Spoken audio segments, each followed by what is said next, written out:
de Psicopatología General, Hospital Víctor Larco Herrera. Primer módulo, Generalidades y Psicopatograma. Muy buenos días, muy buenas tardes o muy buenas noches.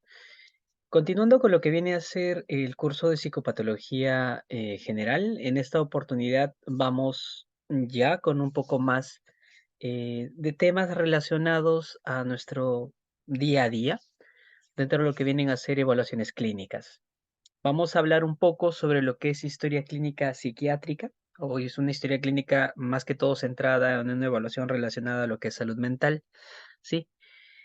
Y para esto vamos a ver determinados detalles que pueden ser bastante valiosos para ustedes durante su práctica diaria.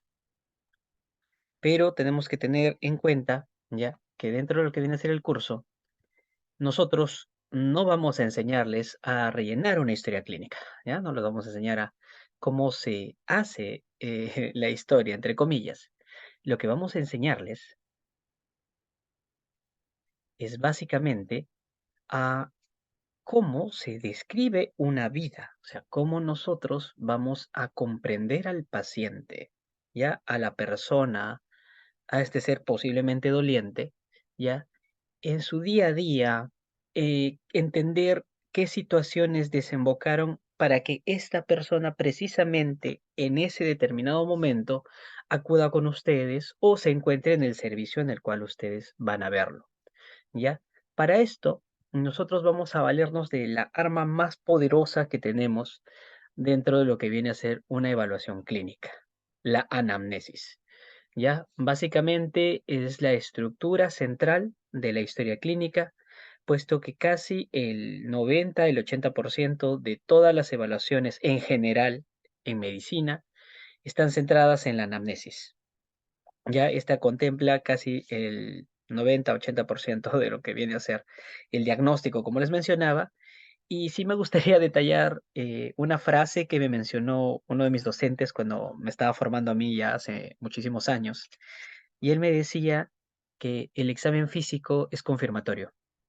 Si haces una mala anamnesis, no tienes derecho a evaluar a un paciente de manera física. Ya, ese era el comentario que él me decía y tenía muchísima razón. En ese sentido, vamos a dividir este contenido en 4 momentos, ¿sí? Primero lo que es filiación y entender por qué es vital conocerla. Lo que viene a ser una enfermedad actual en este caso, lo que son las funciones biológicas, vamos a detallar todas las que encontremos dentro de este espacio, y lo que viene a ser, bueno, los antecedentes, ¿no? Que vienen a ser casi la parte mayoritaria de la anamnesis y en este caso las más prioritarias que nosotros vamos a ver. Pero como paréntesis, vamos a mencionar de manera muy breve lo que es ectoscopía, donde nosotros realmente cogemos, entre comillas, el diagnóstico que vamos a usar con nuestro paciente. La ectoscopía viene a ser esa primera impresión que nosotros tenemos de nuestro paciente o de la persona que estamos abordando, el momento en el cual lo vemos o la vemos por primera vez. Ya esa impresión de manera inconsciente va a modular todos los patrones que ustedes tengan ya preestablecidos en su cabeza relacionados a su experiencia previa, como todos los abordajes clínicos que puedan haber realizado anteriormente, y la cantidad de información que ustedes puedan haber adquirido de manera teórica, que va a hacer que estos esquemas prediseñados en su cabeza, que vamos a entenderlos más adelante cuando veamos la parte de voluntad y después psicomotricidad, ¿ya? Van a engranarse y van a darles el diagnóstico. Lo curioso es que inconscientemente esta primera impresión se va a desarrollar durante su entrevista y es la que va a elaborar esa hipótesis que nosotros vamos a sostener muchas veces y defender de todas las maneras posibles para el bien de nuestro paciente. ¿Ya? Cabe mencionar de manera muy pequeña que está comprendida por el estado general, la edad aparente, postura, marcha, la fase, la mímica, sí, la mirada, el atuendo, la contextura. No lo voy a detallar porque tenemos un capítulo que es el siguiente a este, en el cual uno de nuestros muy queridos amigos va a presentarles todo esto de una manera mucho más completa, así que simplemente quería hacer un preámbulo pequeño para saber por qué es importante esta ectoscopía y mencionarles que se va desarrollando con el quehacer diario y con la lectura continua y la información sostenida en base a los temas que se relacionan a nuestro quehacer. Sí, regresando a nuestro tema principal y haciendo una remembranza de la clase anterior, tenemos que saber que cuando nosotros iniciamos esta labor en relación a lo que es la afiliación, ¿ya? Muchas veces nosotros vemos el enfoque de la historia clínica como si fuese una especie de formulario que se tiene que rellenar, esos formatos tediosos que uno muchas veces tiene que rellenar en un banco o en algún otro tipo de actividad que muchas veces no son gratificantes, ¿ya? Y el verlo de esa manera es bastante erróneo. La afiliación viene a ser el punto de partida para el inicio para poder establecer de manera inicial un rapport. Si yo no tengo una buena afiliación, que puede empezar incluso como mencionábamos en la clase anterior, con el nombre de la persona y cómo le gustaría ser llamada durante mi entrevista, ya voy a perder muchísimos datos, ¿ya? Eso nos lleva a una pregunta bastante interesante y bastante grande, el porqué de los datos generales. Estos datos generales que muchas veces de manera mecánica nosotros rellenamos, o incluso que ya vienen rellenados si es que estamos usando algún método o algún tipo de modelo ya a nivel informático, ¿no? Si usamos algún tipo de manejo, por ejemplo, de historia clínica virtual o digitalizada, ¿ya? Muchas veces ya nos viene rellenado porque hay personas que se dedican a hacer el registro de nuestros pacientes. Si es que nosotros mismos no los hacemos previamente, claro está. Pero el preguntarle el nombre a la persona, desde ese momento empieza una valoración completa de todo lo que es el psicopatograma o el examen mental, que puede ir desde evaluar lo que viene a ser conciencia del yo, evaluar lo que viene a ser memoria, y evaluar atención, entre otros procesos, puesto que todos funcionan muchas veces al unísono. El poder definir, por ejemplo, incluso lo que viene a ser el nombre, no solo por los nombres que tenga el paciente, sino hacer un estudio, por ejemplo, detallado de lo que nosotros conocemos como heráldica, que viene a ser enfocarnos en los apellidos, por ejemplo, que gracias a Dios, por el momento y probablemente durante la práctica clínica de ustedes en los próximos años todavía se mantenga, existen apellidos que son oriundos de determinadas zonas y que nos inciden en que podamos determinar determinadas, gracias a redundancia, podamos determinar determinadas patologías que pueden ser propias de ciertas regiones, como nichos ecológicos o como patologías endémicas que puedan presentarse dependiendo del bagaje o el desarrollo de la zona. Tenemos que entender, por ejemplo, que aquí en Perú nosotros hemos tenido una gran segregación de población, ha habido, y ya sea debido a distintos tipos de factores culturales, entre ellos el racismo o la segregación entre clases, el que se mantengan en determinados poblados cierto grupo de personas y que solo sus descendientes sean de ese grupo sin mezclarse con otros colindantes. ¿Ya? Esto incluso genera problemas endogámicos y otro tipo de manifestaciones, pero lo que sí incide es que si nosotros tenemos patologías con características hereditarias, por ejemplo, como trastorno bipolar, que es una manifestación muy característica, por ejemplo, de personas que tienen a tener patrones de migración como exploradores o búsqueda de lo que viene a ser emociones o algún tipo de dinámica nueva, ¿ya? Este conocer de eventos nuevos o grandiosos, ya puede conllevar a que se formen dentro de determinados grupos un nicho donde aumente la incidencia normal, entre comillas, de la patología que se debe tener a nivel de una población general, ¿ya? ¿Eso qué quiere decir? Que, digamos, si yo tengo una patología, entre comillas, que se dispersa genéticamente y tengo esta disposición de grupos aislados, yo al escuchar determinado apellido puedo inducir, entre comillas, la posibilidad de que esa persona tenga ese cuadro. Les comento un dato curioso. Durante las atenciones que he realizado durante varios años, he tenido una serie de pacientes de un determinado lugar, que en este caso es en la zona de Chota, por ejemplo, del norte de Perú, ¿ya? Y una familia en específico, en la cual, sin saberlo, simplemente preguntando por el apellido, coincidieron en más o menos 4 miembros, y ninguno, bueno, 2 de ellos sí se conocían porque eran padre e hija, y los otros 2 no se conocían y aparentemente no tienen un parentesco cercano, pero guardan un parentesco con lo que vienen a ser, bisabuelos y abuelos, ¿ya? Y comparten una enfermedad, que a la que a mí me gusta decirle elfo, ¿ya? Que viene a ser epilepsia del lóbulo frontal nocturna dominante, ¿ya?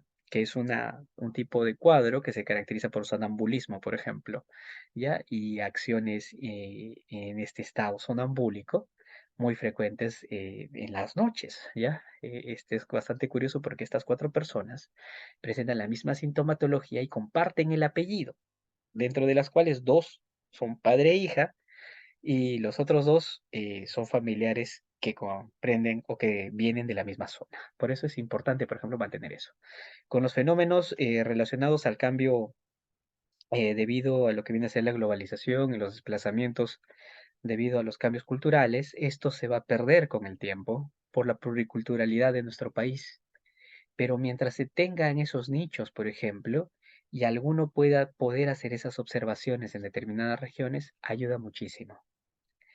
Aparte, por ejemplo, de lo que viene a ser, los nombres, porque toda esta discusión pequeñita solo salió de cómo se apellida la persona, ¿ya?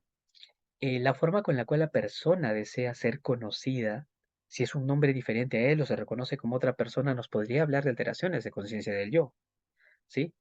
En identidad o en lo que viene a ser unidad del yo. Es bastante interesante esa parte y cuando lleguemos a ese segmento también probablemente se va a comentar. Asimismo, las edades nos ayudan a dividir las patologías. Lastimosamente en psiquiatría o en salud mental, a más edad, mayor riesgo de patologías, que también lo vamos a ver un poquito más adelante, pero es importante, por ejemplo, eso. Hay determinados cuadros que van a frecuentar su aparición mayormente en determinadas edades y va a ser casi imposible, por no decir imposible, que se presenten en otras, ¿no? Y eso es bastante interesante en nuestra especialidad. Por otro lado, ya, lo que viene a ser conocido antiguamente como razas o ahora se conoce como etnias, viene a ser bastante resaltante, ¿sí? Puesto que la vulnerabilidad genética que nosotros tenemos está relacionada a este tipo de desarrollos. Por ejemplo, personas que tienen problemas para metabolizar alcohol, por ejemplo, que son oriundas de lo que es la zona de Asia. En nuestro caso, por ejemplo, algunas personas que son migrantes del Mediterráneo con problemas en lo que viene a ser desarrollo de glóbulos rojos, ¿sí? Tenemos un sinfín de ellas. Y los cambios, por ejemplo, sociales que causaron que las poblaciones afroamericanas, por ejemplo, tengan predisposición a respuestas elevadas a nivel de lo que viene a ser presión arterial, manejo de lípidos y lo que viene a ser azúcares debido a estresores intensos, por ejemplo, por fenómenos, entre comillas, de una pseudo selección natural debido a la caza que sufrieron estas personas y el proceso de esclavitud, es bastante importante recordarlas. No lo detallo mucho porque probablemente lo vamos a ver en el futuro en el módulo 2, esos cambios que son interesantes e importantes que nosotros debemos conocer. Y eso solo va con etnias, ¿ya? Y en Perú tenemos muchas, ¿ya? Porque no solo va a variar este tipo de respuestas, sino vamos a tener predisposiciones a manifestaciones sintomáticas, incluso dependiendo del tipo de pensamiento que nosotros desarrollamos en base a nuestro lenguaje. ¿Sí? Y básicamente también lo preguntamos, ¿no? ¿Qué idioma hablas? ¿Sí? No es lo mismo, por ejemplo, ver sintomatología en una persona que es un hispanohablante, ¿sí? O una persona que es quechohablante o que tiene herencia de quechohablante, por ejemplo, o aymara, muy, muy comunes aquí en la zona de Perú, o anglosajones, por ejemplo, o personas que hablan otro tipo de dialectos, por ejemplo, idiomas, por ejemplo, dialectos asiáticos como japonés o chino, ya sea mandarín o cantonés, porque van a ser diferentes la estructuración gramatical con la cual se articula el pensamiento y de igual manera la forma de proceso con el cual nosotros congregamos y estructuramos la idea no va a ser lo mismo en determinado idioma, puesto que va a variar el peso o la importancia, por ejemplo, del proceso cognitivo, del proceso, la estructuración de afectos o incluso la manifestación corporal que se usa para expresar el idioma. Esto va a traer cambios sintomáticos. Una de las características, por ejemplo, más comunes que se ha visto, se ha ido registrando por muchas personas, por ejemplo, entre ellas personajes muy ilustres como Federico Salir Rosas, ya viene a ser que, por ejemplo, en la población quechua, las manifestaciones de desregulación emocional son mucho más frecuentes por el tipo de lenguaje. Mientras que, por ejemplo, en la población aymara, las características somatomorfas, o sea, las manifestaciones a través de alteraciones o sintomatología corporal o somatocorporal positivo o negativo, son mucho más comunes que, por ejemplo, en población hispana. Y nosotros cuando hablamos de población, no nos referimos solo al idioma de la persona, sino probablemente también a la herencia genética, puesto que el recambio de idioma se da generalmente de 3 a 5 generaciones posteriores a las que uno tiene, ¿no? En mi caso, por ejemplo, mis abuelos son quechohablantes, por ende tengo herencia quechohablante, entre comillas, dentro de esto, y eso predispondría, por ejemplo, en situaciones de estrés, que tenga cuadros de desregulación emocional también, ¿no? O sea, es bastante importante, mira, y solo estamos hablando de los primeros puntos de la afiliación. Y no estamos mencionando, por ejemplo, credo religioso, porque podemos preguntar si es que ha habido cambio de credo, por ejemplo, que sería un cambio sustancial muy elevado en lo que viene a ser concepción de uno mismo, con conjunto con alteraciones de conciencia del yo, incluso de la realidad o del juicio, ya que vendría a ser bastante importante. Ya, el tipo de actividad laboral también, por ejemplo, determinados tipos de trabajo en base al factor horario que puedan tener o el tipo de carga social que esto acarree, va a conllevar al desarrollo posterior de determinadas patologías. O incluso el que nos diga cuánto tiempo va trabajando en tal lugar, porque va junto con esa pregunta, ¿no? ¿Usted trabaja en qué lugar? Muy bien. ¿Cuánto tiempo trabaja? Trabajo tanto tiempo, trabajo una semana, por ejemplo, no duro más, doctor. Ya es importante, por ejemplo, el cambio de números de trabajo, o de igual manera, yo trabajo, un ejemplo, ¿no? Estoy trabajando, yo trabajo como, no sé, soy vendedor en un mercado. ¿Y qué profesión tienes? Soy abogado, ¿no? O sea, ¿por qué pasó eso? Este tipo, por ejemplo, de datos que muchas veces podríamos considerarlos como sueltos o incluso no tomarlos en cuenta, surgen o salen de lo que es la afiliación. Por ende, su importancia, ¿ya? Y solo este es un preámbulo pequeño, por ejemplo, a lo que vamos a tener con el paciente. Por eso la importancia del buen manejo y de la estructuración de rapport con preguntas que nos van a nutrir muchísimo. La residencia, por ejemplo, la procedencia del paciente también nos orienta a lo mismo. Como mencionamos hace un momento, determinadas zonas, determinadas regiones tienen predisposición a determinados tipos de sintomatología. No es lo mismo, por ejemplo, evaluar la respuesta ansiosa de una persona nacida a 4.200 metros sobre el nivel del mar que de una persona que ha vivido en Lima, por ejemplo, puesto que la forma de patrón respiratorio, incluso la tolerancia a niveles de oxigenación distintos son muy diferentes. Hay mayor resistencia, por ejemplo, en las personas que han nacido a mayor altitud que las personas que han nacido a nivel del mar, por ejemplo, en relación a niveles de estrés. Por ende, si yo veo un cuadro ansioso marcado con síntomas de un pánico casi manifiesto en una persona de aquí de Lima, por ejemplo, comparándola con una persona de Cerro de Pasco, entre comillas, yo sé que la persona de Cerro de Pasco está peor porque para que llegue a ese extremo probablemente han surgido muchas más situaciones que lo lleven a ese tipo de manifestación. E incluso yo tendría que valorar el idioma y otras cosas si se dan cuenta y se complejiza más el caso, simplemente con datos súper superficiales, entre comillas, nuevamente, y estoy usando un montón de comillas porque los vamos a usar más adelante, ¿ya? Es lo que es filiación, ¿ya?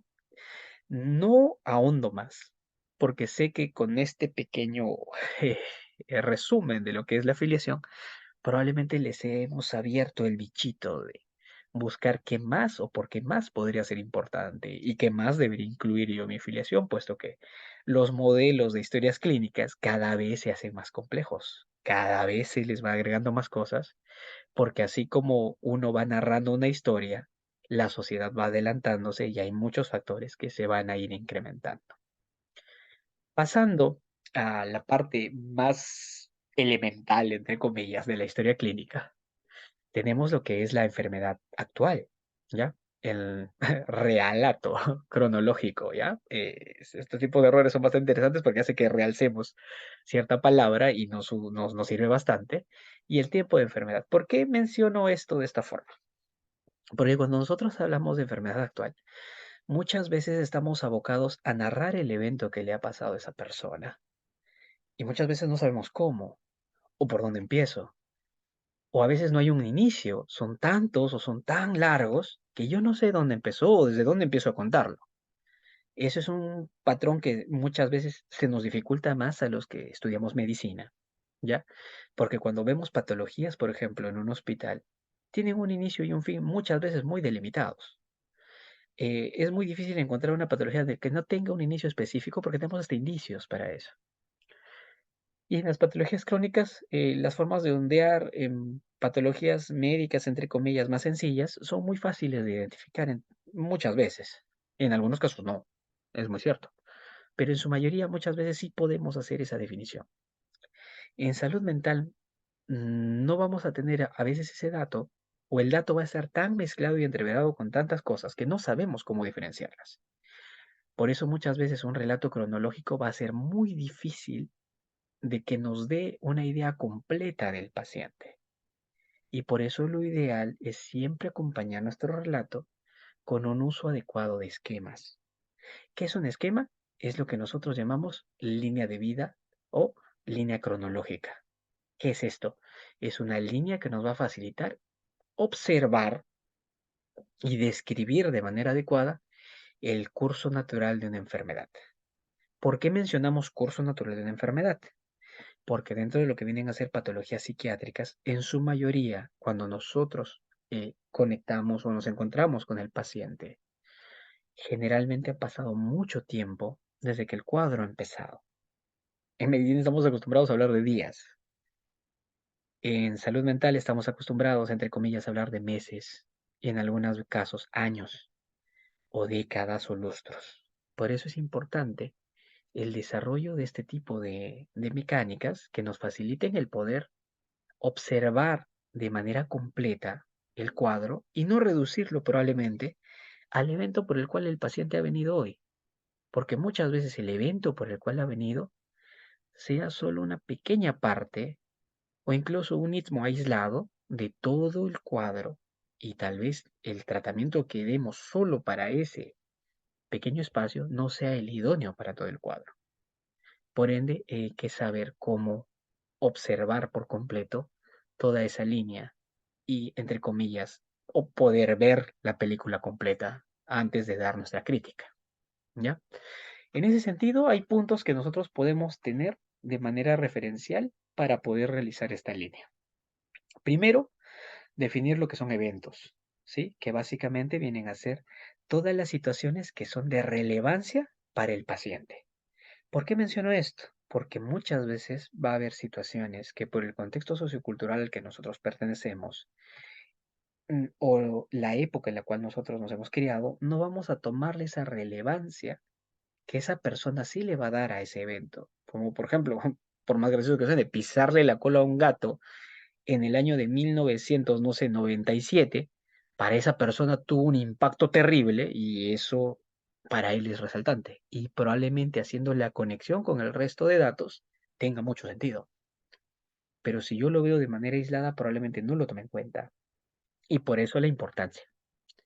De igual manera, el registro adecuado de todo tipo de procedimiento que el paciente tenga, ya sea por enfermedades, cirugías, accidentes, hospitalizaciones, motivos por los cuales acude a emergencia, entre otros, ¿ya? Todas las actividades de que hacer relacionadas a salud deben ser registradas de igual manera porque son importantes. Asimismo, los estresores vitales que muchas veces no están relacionados a los eventos, porque los eventos pueden ser buenos o malos, sino situaciones de gran intensidad o respuesta emocional en el paciente, llegando a ser traumáticos o importantes. Por ejemplo, en eventos vitales importantes tenemos desde un asalto intenso, por ejemplo, un robo, hasta ganar un premio, no sé, sacarse la lotería, recibir un cumplido de una persona que para uno es muy especial o que deseó mucho tiempo tenerlo, casarse, divorciarse, que nazca un hijo, el ingreso a un trabajo, el cese o salida de un trabajo, el tener una casa nueva, ¿sí? Hay distintos tipos de opciones que van a conllevar a que estos estresores sean importantes. Incluso hay una lista que vamos a subir también al canal, bueno, no al canal, no, sería al Canvas, ¿ya? en el cual vamos a poder apreciar estos estresores y poder hacer también una valoración y saber más o menos cuáles pueden ser y cuáles no en relación a algo un poquito más normal. Por otro lado, dentro de todo esto, el paciente también nos va a empezar a dar los síntomas. ¿Cómo registro yo, por ejemplo, cuando el paciente me empieza a narrar la sensación de amargura, pesadez, incertidumbre que vive en su día a día, para que otra persona al leerlo lo pueda comprender y usarla como herramienta para que en base a esa descripción que esta persona me dé, pueda estructurar un análisis y objetivarlo ya de una manera más descriptiva, ¿sí? Para que pueda hacer una interpretación fenomenológica. ¿Cómo debo hacerla? Para esto, durante el parafraseo, como guía vamos a usar ciertas herramientas lingüísticas, ¿sí? Básicamente vamos a usar lo que son las comillas, lo que son los paréntesis y lo que son los corchetes para poder hacer esa diferenciación. Cuando nosotros escuchemos a nuestro paciente, ya, lo ideal es escribir absolutamente todo lo que él nos diga de la manera con la que él nos lo dice. Así el paciente tenga una mala estructuración gramatical, debe ser escrita como el paciente lo pronuncia.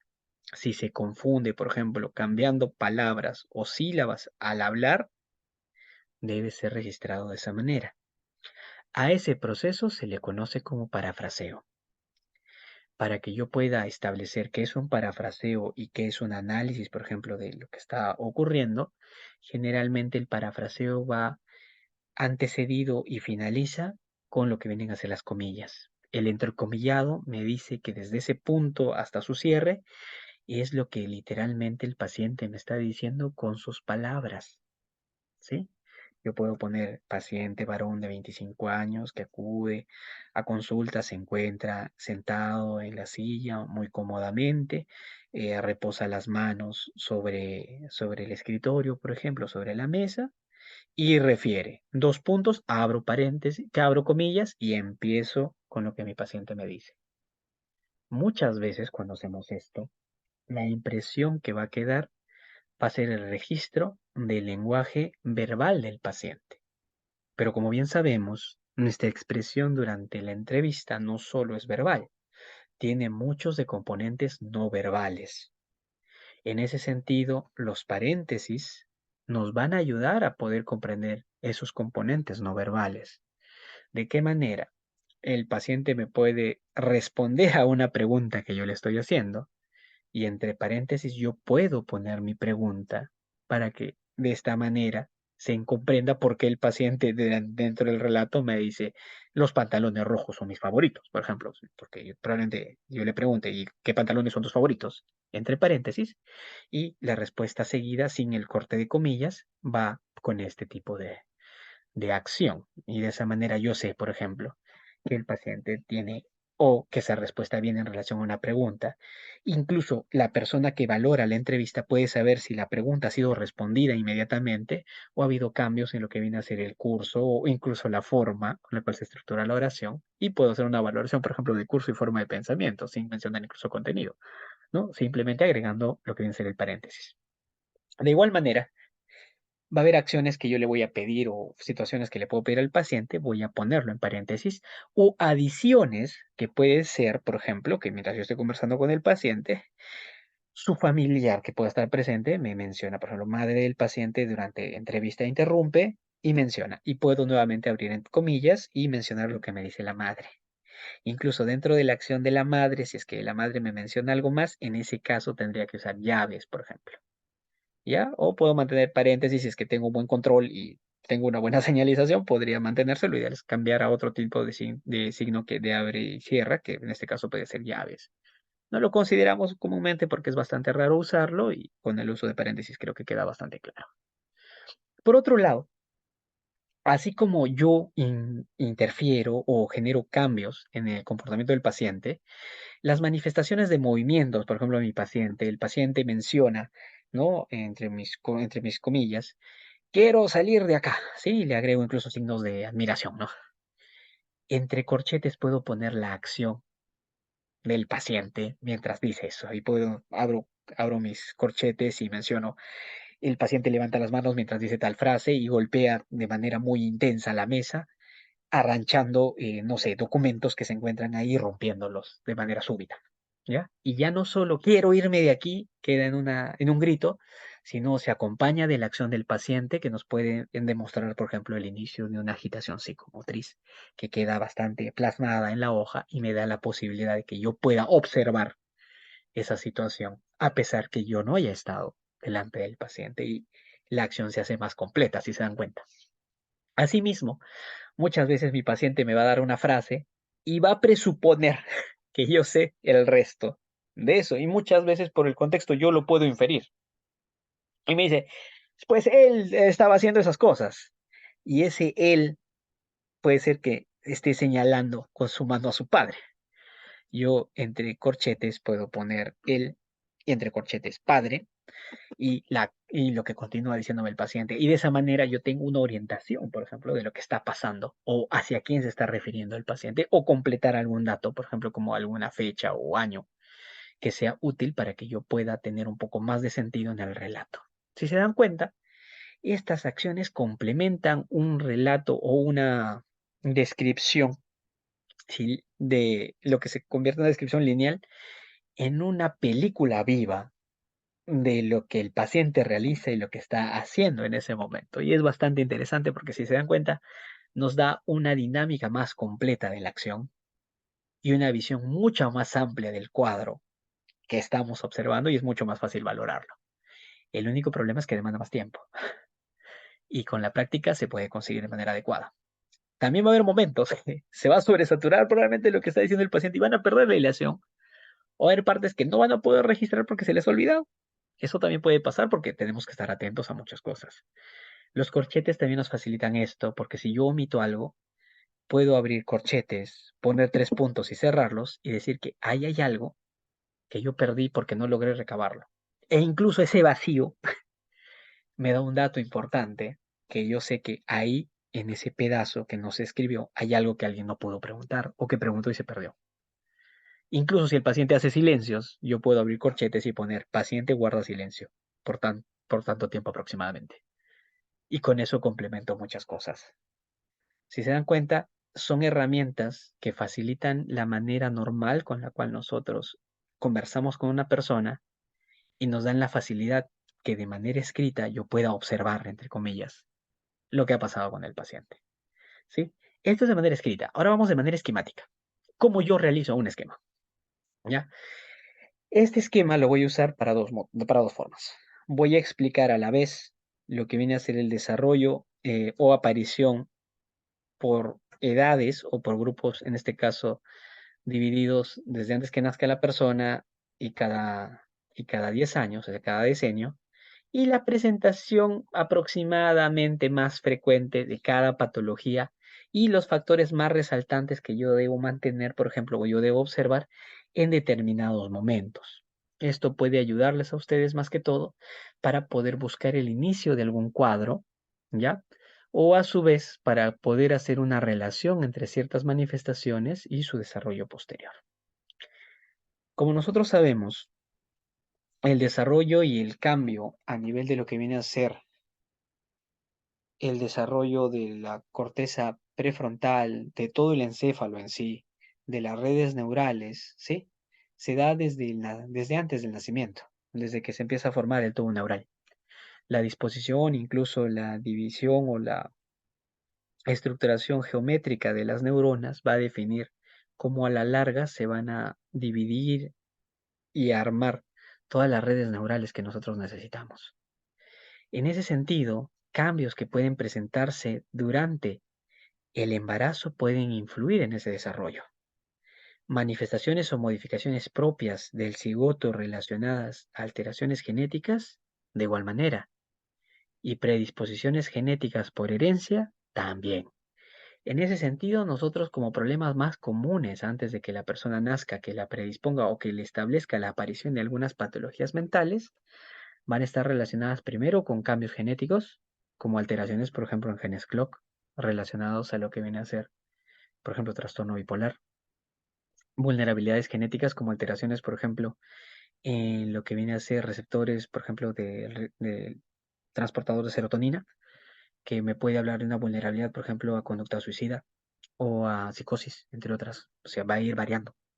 O incluso patologías que se relacionan de manera hereditaria, como trastorno bipolar, igual que mencionaba con genes Clock, lo que se conocía antiguamente como epilepsias, distinto a la nomenclatura actual de epilepsias, que está más relacionado a cuadros convulsivos propios, lo que vienen a ser alteraciones, por ejemplo, en el neurodesarrollo, que se van a expresar más adelante como lo que viene a ser el espectro TEA, y cuadros psicóticos persistentes, ¿sí? Que por el momento las clasificamos dentro de lo que son las esquizofrenias, ¿sí?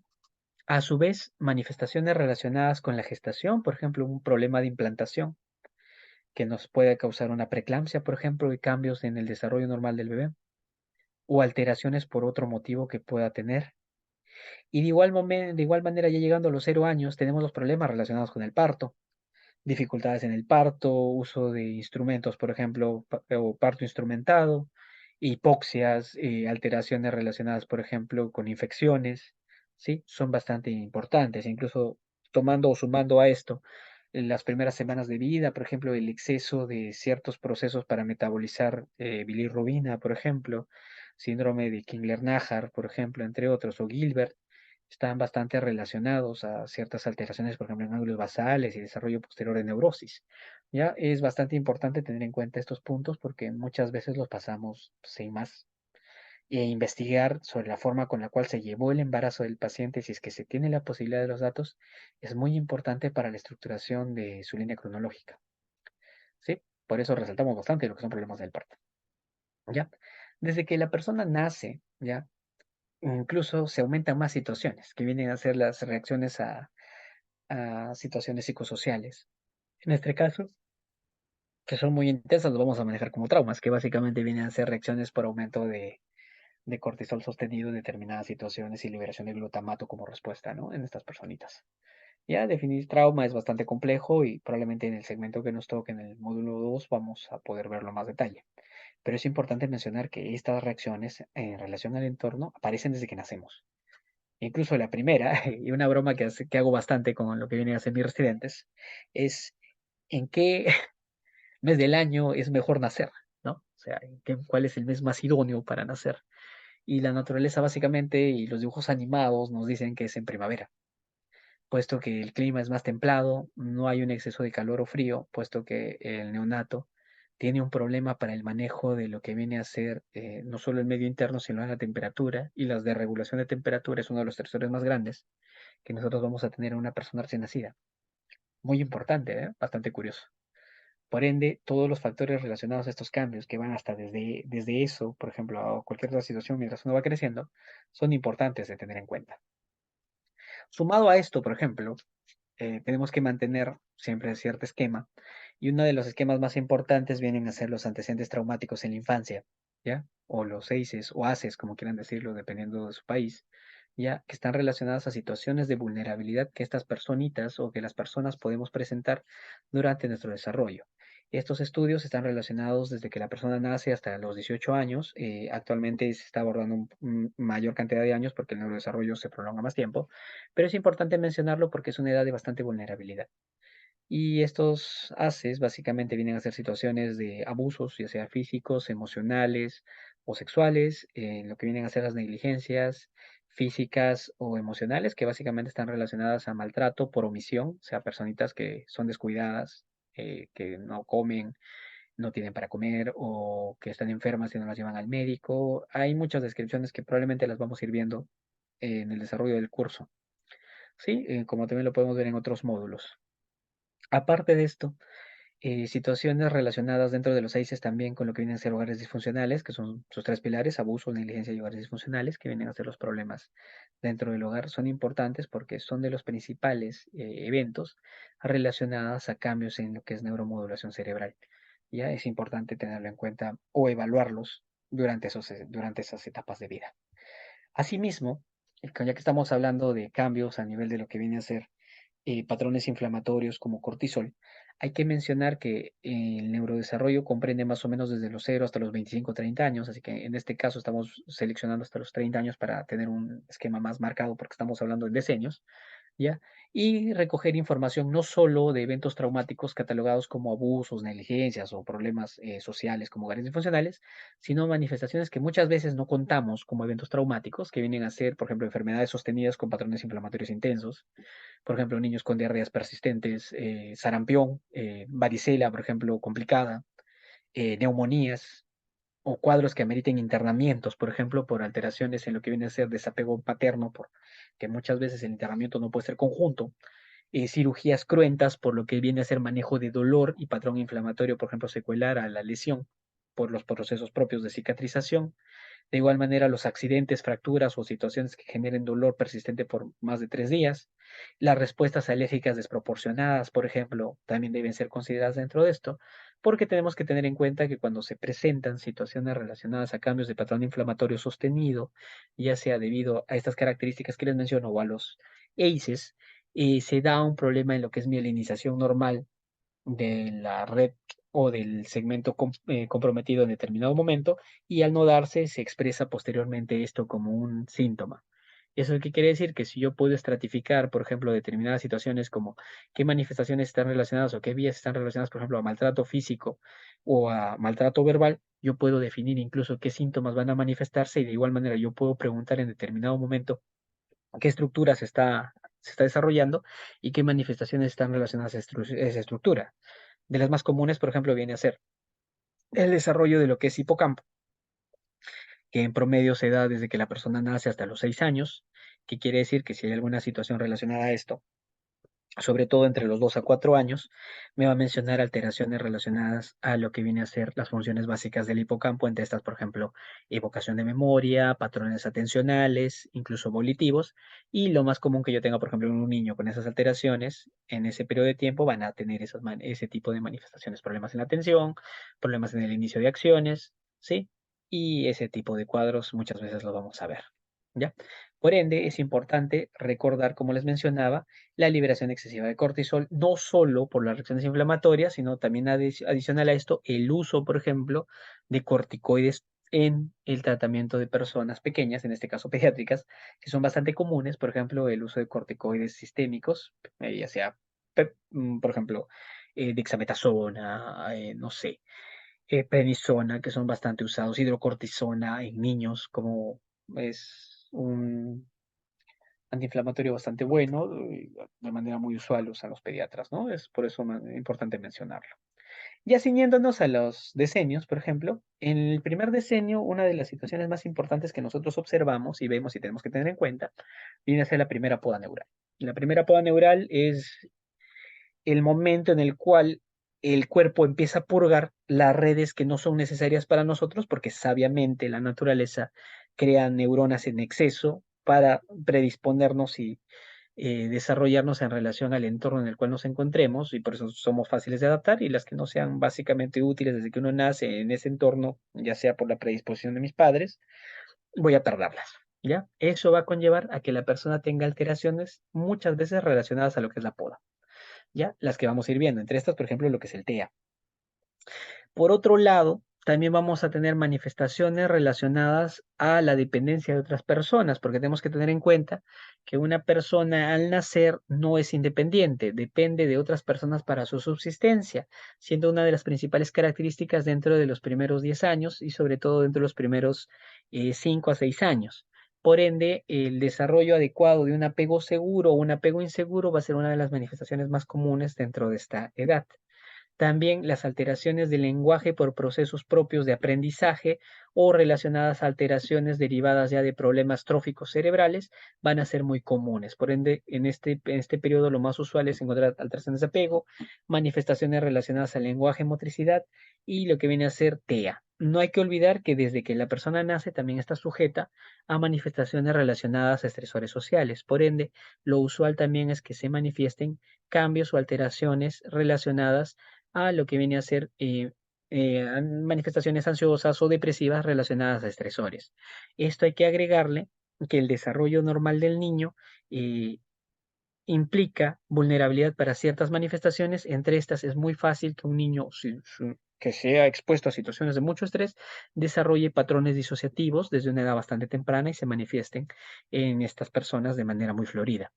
Sí, es importante mencionar esto porque vamos a conocer o vamos a ver niños con aparentes cuadros psicóticos que muchas veces vienen a ser manifestaciones disociativas en este periodo o en esta etapa de vida. De igual manera, los cambios comportamentales importantes que tenemos que tener en cuenta, muchas veces por alteraciones circadianas o modificaciones por estrés de entorno, podrían darnos relación a lo que vienen a ser niños con manifestaciones relacionadas a alteraciones circadianas como trastorno bipolar o personitas, por ejemplo, que puedan estar manifestando los primeros síntomas relacionados a cuadros epileptiformes. ¿Ya? Es importante mencionar esto o alteraciones en lo que viene a ser intelecto, ¿ya? Que son de las más comunes entre los 0 a los 10 años. Entre los 10 a los 20 viene la segunda poda, donde nos perfeccionamos como seres humanos y esto es bastante importante mencionarlo, puesto que es la que nos hace especializarnos en la actividad que vamos a desarrollar ya en nuestra vida adulta y por ende, si es que ha habido redes o durante la primera poda cambios o cortes en determinadas estructuras que no se usan o que se pusieron de forma no tan adecuada, en la segunda poda se terminan de dañar y son mucho más vulnerables a manifestar alteraciones relacionadas a estas falencias. Por otro lado, debemos entender que la respuesta al estrés no se maneja de manera adecuada todavía porque a partir más o menos de los 12 años se empieza el desarrollo de lo que es corteza prefrontal y esta es la que va a limitar la respuesta exagerada o sobreextendida a este tipo de situaciones. Y por ende es mucho más fácil que se expresen cuadros de regulación emocional o alteraciones relacionadas a lo que viene a ser recompensas. Por ende, es mucho más frecuente la presentación de adicciones a partir de esta edad y este tipo de cuadros adictivos perennizarse y ser más difíciles de manejo en vida adulta, ¿sí? De igual forma, por las modificaciones relacionadas a segunda poda y la falta de control, es mucho más común la presencia o debut de cuadros psicóticos en esta etapa, entre los 10 a 20 años. Por ende, es muy común y es lo usual debido a lo que tenemos actualmente como teoría dentro de lo que viene a ser la estructuración de psicosis o tipo esquizofrénicas que se presenten en esta edad. Probablemente en ese sentido, en la segunda década de la vida, que comprende entre 10 a 20 años, es el momento donde se debe presentar ese tipo de cuadros. Extrañamente puede presentarse posterior a los 20 y después de los 30 sería imposible porque no guarda relación con estas alteraciones, ¿ya? O sea, con las manifestaciones relacionadas a la segunda poda. Por ende, si se presenta un cuadro psicótico posterior, es otra cosa, ¿ya? Además de ello, las alteraciones relacionadas a lo que vienen a ser imagen corporal son mucho más marcadas, puesto que el desarrollo de estas estructuras se da posterior a los 20 años, lo que viene a ser el completo desarrollo, ya sea en este caso por mielinización de lo que es la ínsula, se da a la edad de entre 20 a 25, por ende es mucho más común que se encuentren estas alteraciones de imagen corporal e incluso de lo que viene a ser valía. Además, la sugestionabilidad relacionado a lo que es el juicio de realidad también está muy vinculado a la respuesta de lo que viene a ser corteza prefrontal y en este caso esta todavía se encuentra en desarrollo. De igual manera, al no tener este control social dado por lo que es corteza prefrontal y un manejo muy marcado por lo que es desarrollo pronto de amígdala, que se da más o menos entre los 6 a los 10, algunas literaturas lo mencionan hasta los 14, es importante mencionar eso, puesto que la conducta suicida va a ser mucho más frecuente a esta edad, ¿sí? Es importante mencionarlo porque cuando pasemos entre 20 a 30 años, el estrés social va a ser mucho mayor. ¿Qué quiere decir? Que si he desarrollado vulnerabilidades en estas etapas previas, en estas se va a expresar de una manera completamente descomunal en algunos casos. Por ende, las neurosis van a tener manifestaciones mucho más intensas entre los 20 a los 30 años, con cuadros muy floridos. De igual manera, las alteraciones circadianas en personas con esta vulnerabilidad, sobre todo personas con trastorno bipolar o alteraciones relacionadas a patrones de sueño como insomnios persistentes, van a ser de los más usuales y van a tener una manifestación mucho más marcada. ¿Qué quiere decir? Que en las personas con trastorno bipolar van a empezar a tener sintomatología mucho más florida a partir de los 20 años. Va a haber algunos que debuten probablemente antes de los 20 con manifestaciones marcadas, sí. Si es que hay algún debut previo, por ejemplo, con manías antes de los 13 años, nosotros lo consideramos como bastante vulnerabilidad y riesgo, por ejemplo, para deterioro por algunas otras causas. De igual manera, como los estresores sociales se incrementan, puesto que entre los 20 a los 30 años nosotros empezamos a terminar lo que son nuestros estudios, conseguir nuestras chambas estables, establecer lo que viene a ser nuestras familias, mi casa, los lugares donde voy a estructurar mis amigos, todo eso es un estresor muy intenso, mi primer hijito y todo eso. ¿ya? ¿Eso qué quiere decir? Que este aumento de estrés social también va a hacer que mis psicosis, si es que se presentan, tengan mucha más sintomatología y por ende sean mucho más aparatosas y sea más común que yo vea personas con psicosis estructuradas a esta edad que personas que hagan cuadros psicóticos antes de esta. O sea, entre de los 20 a los 30 la psicosis se hace mucho más intensa y de una forma más florida. Entre los 30 a los 40 se mantiene la misma sintomatología, no hay tanta variación, saltamos hasta los 40 porque a partir de los 40 empieza a aparecer otra rama mucho más interesante. Nos hacemos viejos. Al hacernos viejos es más frecuente la aparición de enfermedades metabólicas y neurodegenerativas y además la complicación de patologías o enfermedades secuelares que hemos tenido durante nuestra juventud y nuestra adultez. ¿Sí? Es importante mencionar esto porque asimismo van a empezar a manifestarse ya no solo las neurosis y las alteraciones circadianas derivadas de ese estrés social debido a que mi vida es pesada, ¿ya? Sino que también vamos a empezar a presentar enfermedades ocupacionales relacionadas a nuestra actividad laboral.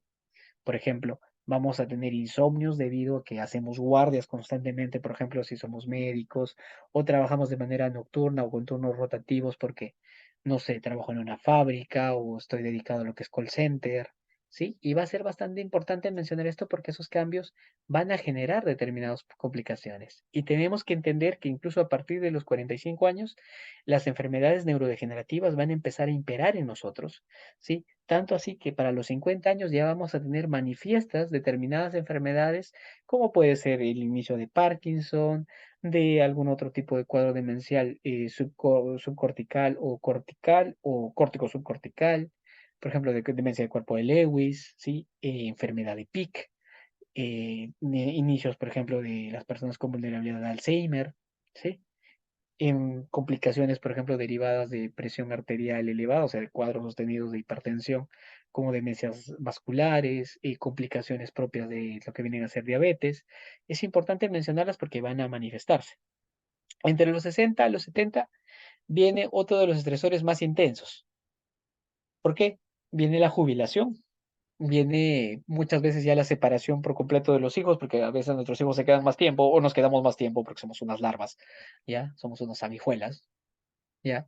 Y esto va a conllevar a que nos quedemos muchas veces ya solos, muchos de nuestros amigos empiezan a fallecer o se empiezan a ir por otras complicaciones que tienen, y esto va a exacerbar lo que vienen a ser los estresores y nuevamente se da un incremento súbito en lo que viene a ser conducta suicida sumado en este caso a la neurodegeneración y a la limitación de lo que vienen a ser las funciones propias de la corteza prefrontal, que nuevamente nos lleva, entre comillas, a el mismo símil de la adolescencia, pero en ese caso en decadencia porque se la acompaña enfermedades neurodegenerativas, enfermedades ocupacionales, las neurosis se marcan mucho más. Y el problema que a diferencia de la edad temprana era que en la edad temprana puede haber un montón de intentos y muy pocos muertos en esta edad, incluso pasando los 70, por cada intento vamos a tener un muerto o cada dos intentos uno. Mientras que cuando somos pequeños o jóvenes, entre comillas, cada 34 intentos generalmente hay uno, más o menos en aproximado, ¿no? Eso es súper importante porque la diferencia es abismal. Y bueno, después de los 70 años, dependiendo de la esperanza de vida que normalmente tenemos, viene una enfermedad más que es la muerte, entre comillas. Es un proceso normal, así que se cuenta de esa forma. De esta manera resumida, ¿sí? Vemos la importancia y la relevancia de que por edades, qué tipo de manifestaciones van a irse presentando. Y así como vamos viendo qué manifestaciones o qué cosas pueden influir en nosotros, cuando nosotros desarrollemos estas líneas cronológicas, tenemos que ir señalando punto por punto y las situaciones más importantes para nuestros pacientes, como los eventos importantes, los estresores y determinar en qué momento aparece cada uno, por cuánto tiempo se mantiene, para poderte hacer una identificación de qué patología puede estar más relacionada en ese momento, como las hemos estado viendo. Así como son importantes estas patologías, de igual manera también hay mucha importancia o relevancia en lo que vienen a ser las funciones biológicas. Tenemos que tomar esto en cuenta, puesto que nosotros, cuando vemos pacientes en emergencia, por ejemplo, en un hospital psiquiátrico, o emergencias relacionadas a lo que son patologías de tipos de salud mental, siempre o en su mayoría están debidas a alteraciones en funciones biológicas. Siempre debe haber alguna función biológica alterada. A nosotros, generalmente como función biológica en medicina, nos enseñan 5 importantes. El apetito, no hambre, apetito. La sed, a su vez, sus versiones excretoras, la micción y la defecación. Y de igual manera lo que viene a ser el sueño, que son básicamente las 5 funciones biológicas que a nosotros nos enseñan en medicina. Pero como señalaba con mis residentes, ya, en algunas visitas, cuando nosotros hablamos de funciones biológicas, son los que son parte del quehacer básico del ser humano. Y si nosotros nos damos cuenta dentro de nuestro desarrollo como seres humanos, el ser humano es un tipo de mamífero netamente social, dependiente incluso de su socialidad, que no existe por sí solo.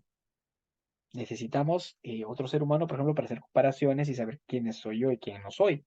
Ya, este tipo de situaciones conllevan a que nuestra principal herramienta, básicamente, para ser humano, tenga que desarrollarse de igual manera que nosotros. ¿A qué me refiero con herramienta? Este símil siempre lo uso porque es bastante fácil de entender.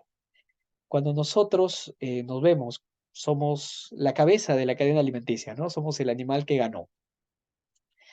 ¿Qué nos diferencia de los osos, de los tigres o de los elefantes, por ejemplo, para que no, o de los leones, para que nosotros seamos la especie dominante, ¿no? No tenemos garras, no tenemos colmillos, no tenemos una piel gruesa o mucho pelaje, ¿no? Somos bastante frágiles, si se dan cuenta.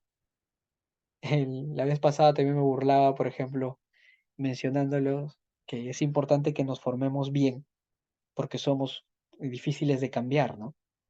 Para que tengamos un humano funcional, por ejemplo, toma mucho tiempo. Un perrito, por ejemplo, se gesta más o menos en 3 meses en promedio. Y funcionalmente, o sea, de manera completamente independiente, incluso apto para su reproducción, es a partir de los 6 meses.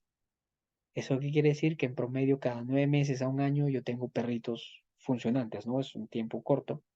E incluso no tengo uno, generalmente las camadas nacen de 4 a 6, o sea, tengo 6 perritos funcionantes en un año. En seres humanos es difícil, el tiempo es muy largo. Nacemos de a uno, muy raras veces de a dos. Y para ser operativos y estar funcionantes mínimos son en promedio 15 a 20 años.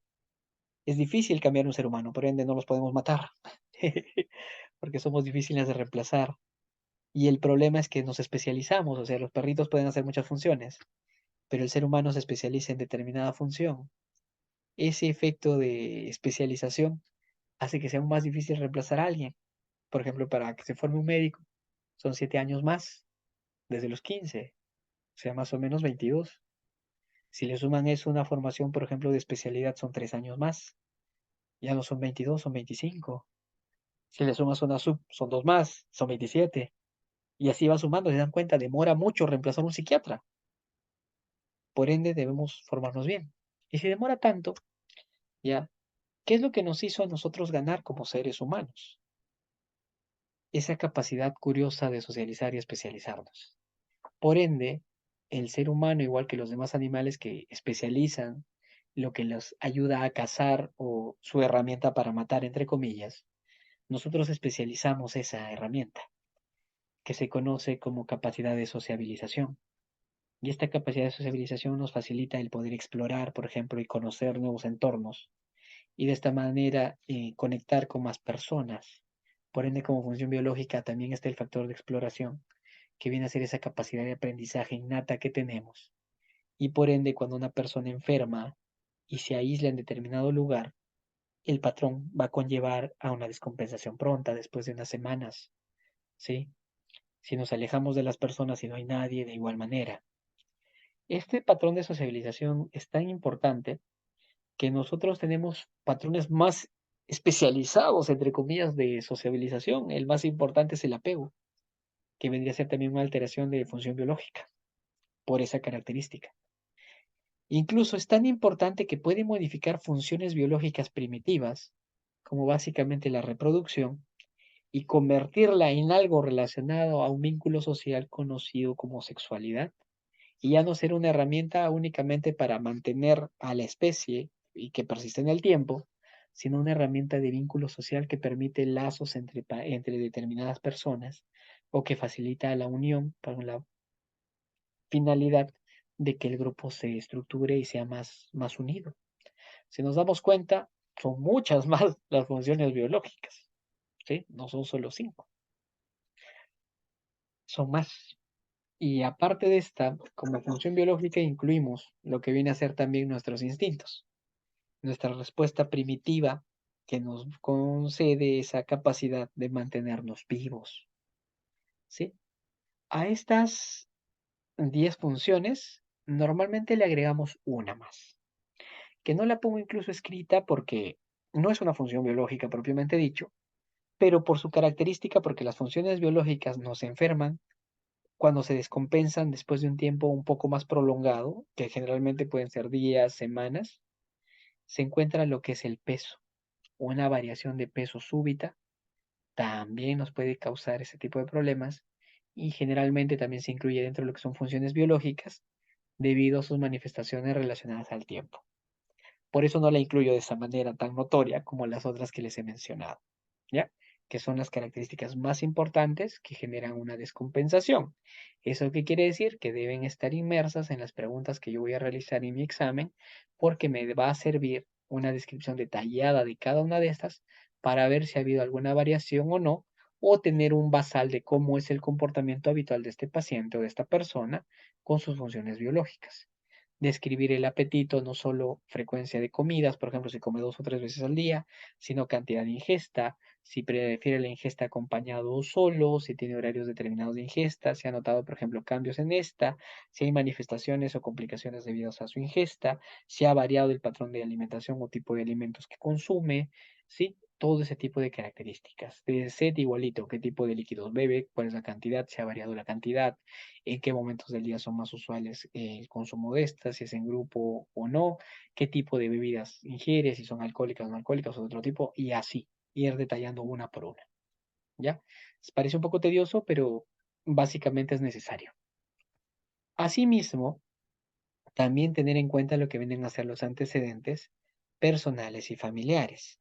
Estos son muy importantes. Los antecedentes personales, sobre todo, tienen ciertas características. Vamos a detallarlos un poquito. No voy a prolongarme mucho porque son bastante largos, como estos que estamos viendo, ¿sí? Que viene a ser la forma con la cual la persona se ha desarrollado y son puntos importantes que yo debo considerar en la estructuración de mi historia porque me van a dar datos para tener una idea de estresores, de formas de aprendizaje, de cómo era mi paciente antes del evento para saber si yo puedo volver a encaminar a ese tipo de característica que tiene mi paciente y tener un basal de cómo debería llegar a ser. La historia laboral, como les mencionaba, por ejemplo, relacionada a el tipo de actividad que realiza, si es que ha habido cambios o no, hábitos o intereses para saber en qué tipo de actividades mi paciente es bueno o le gustan para poder usarlas como base, por ejemplo, para lo que vienen a ser estructuración de abordajes dentro de patrones relacionados, por ejemplo, a cambios de vida diaria, ya reconocer los hábitos nocivos para ver patrones de consumo, por ejemplo, de igual manera estructurar mis hobbies para ver pasatiempos, si son provechosos o no, la estructuración de vida sexual, el inicio de relaciones sexuales, el número de parejas sexuales, frecuencia o cambio de relaciones, es bastante importante también para esta concepción. Los estresores para tenerlos detallados también por si se ve omitido alguno, ¿sí? La forma con la cual va a estar esta persona frente a la enfermedad, si le toma importancia o no, los antecedentes socioculturales y económicos para tener un contexto de dónde se desarrolla esta persona y tener una imagen más amplia. Y los antecedentes patológicos que básicamente vienen a ser las enfermedades previas, alergias o cualquier otra complicación que tenga mi paciente. Si se dan cuenta, lo he mencionado de una manera bastante somera, pero hay muchos puntos que tenemos que indagar.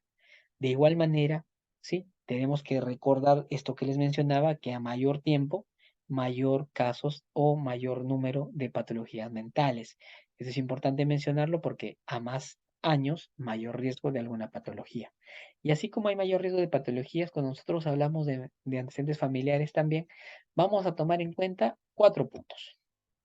Primero, las vulnerabilidades, buscando herencia, ¿sí? Sobre todo para determinadas patologías, problemas de crianza para valorar apego y un factor que muchas veces olvidamos que es el factor migratorio, puesto que este tipo de estresores intensos se manifiestan más en hijos de migrantes, por ejemplo, por cierta vulnerabilidad genética relacionada a cambios de entorno, o si la persona ha variado el lugar del cual procede, y es importante saber si se adapta o no su cultura al entorno donde está o es un estresor más. El tipo de creencias o las costumbres, es importante saberlas porque puede definir o tener cierta implicancia ética incluso en el abordaje que yo tengo, ¿sí? Las enfermedades situacionales o las manifestaciones relacionadas a alteraciones de entorno sociofamiliar, el nivel socioeconómico. Es importante recordar que en Perú hay una gran cantidad de personas en pobreza y extrema pobreza, carencias laborales, y es importante resaltar esto. Y asimismo, el soporte socioemocional que el paciente va a presentar, el apego, las dinámicas familiares y el insight de la familia en relación a la patología. ¿Ya? Si se dan cuenta, son puntos bastante importantes. No los detallo porque espero haberles abierto el bichito de estructurar ustedes mismos dentro de su quehacer cuál de estas voy a incidir o aumentar en mis pacientes, cuál tal vez no va a ser tan relevante porque va a ir variando muchas veces dependiendo del tipo de caso, ¿sí? Y para completar esta ponencia, porque nos vamos a centrar solo en lo que es anamnesis en este caso, porque la parte de examen mental la vamos a ir desarrollando a partir de la siguiente clase, sí, vamos a terminar con esta frase que básicamente se las voy a leer, que dice: el estigma social estalla cuando las dos sociedades están bajo estrés, así como sobre cualquier persona considerada diferente. Es importante mencionarlo porque cuando nosotros empezamos a hacer abordajes de este tipo, vamos a toparnos con las respuestas que muchas veces nuestros pacientes van a tener en relación al entorno en el cual se encuentran. Y asimismo, nosotros buscar la manera de poder combatir ese tipo de respuesta en personas que no tienen por qué sentir ese tipo de malestares.